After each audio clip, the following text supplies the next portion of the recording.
Hi friends, welcome to opinion.com. Vijay గారి political జర్నీని చూసి మన రాష్ట్రంలో ఉన్న నాయకులు కూడా ఎంతో కొంత నేర్చుకోవాలి అని నా ఒపీనియన్ అండి. ఎందుకంటే విజయ్ గారి పొలిటికల్ క్యాంపెయిన్ ఎలక్షన్స్కి ముందు ఆయన క్యాంపెయిన్ చేసేటప్పుడు పాలసీస్ పరంగా డిఎంకేని బాగా విమర్శించారు, బీజేపీని విమర్శించారు, కాంగ్రెస్ని విమర్శించారు. కానీ ఎక్కడ కూడా పర్సనల్గా అటాక్కి దిగలేదు. మతాల ప్రస్తావన, కులాల ప్రస్తావన ఎక్కడ కూడా తేలేదు. వేరస్ మనోళ్ళు యువతని సరిగ్గా అర్థం చేసుకోలేకపోయారు. అందుకే మతాల ప్రస్తావన, కులాల ప్రస్తావన, అవతల ఆపోజిట్ పార్టీ లీడర్స్ ఇంట్లో ఆడవాళ్ళ గురించి మాట్లాడారు.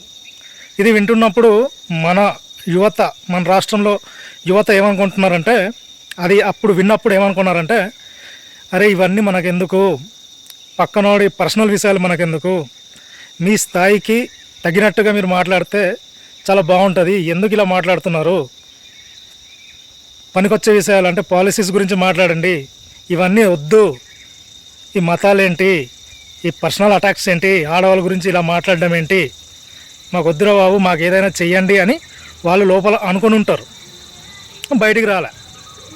కానీ అక్కడ విజయ్ గారు అర్థం చేసుకున్నారు.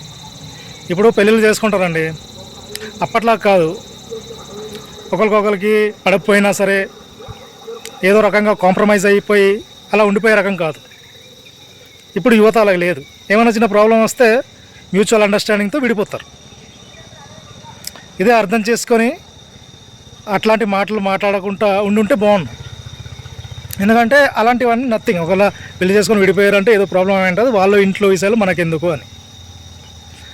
ఎలక్షన్ తర్వాత విజయ్ గారు సీఎం అయిన తర్వాత కూడా ఒక మాట అన్నారు.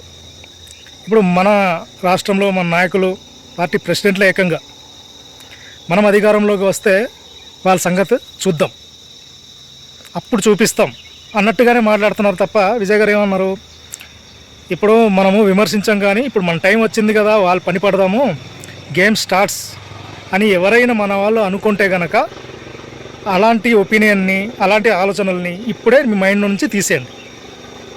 ఎందుకంటే వాళ్ళందరూ కూడా మన వాళ్ళే, వాళ్ళందరినీ కూడా జాగ్రత్తగా చూసుకోవాల్సిన బాధ్యత మనదే.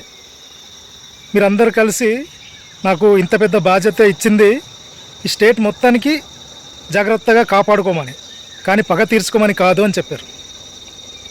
ఇది కూడా జాగ్రత్తగా గమనించి మన వాళ్ళు కూడా కొంచెం యువతని జాగ్రత్తగా అర్థం చేసుకొని వాళ్ళకి కావాల్సిందేంటి, వాళ్ళు మంచి ఫైర్లో ఉంటారు, ఉద్యోగ అవకాశాలు కావాలి, తమిళనాడులాగా స్టార్టప్ లోన్స్ కావాలి, వాళ్ళు సొంతంగా ఎదగాలనుకుంటున్నారు.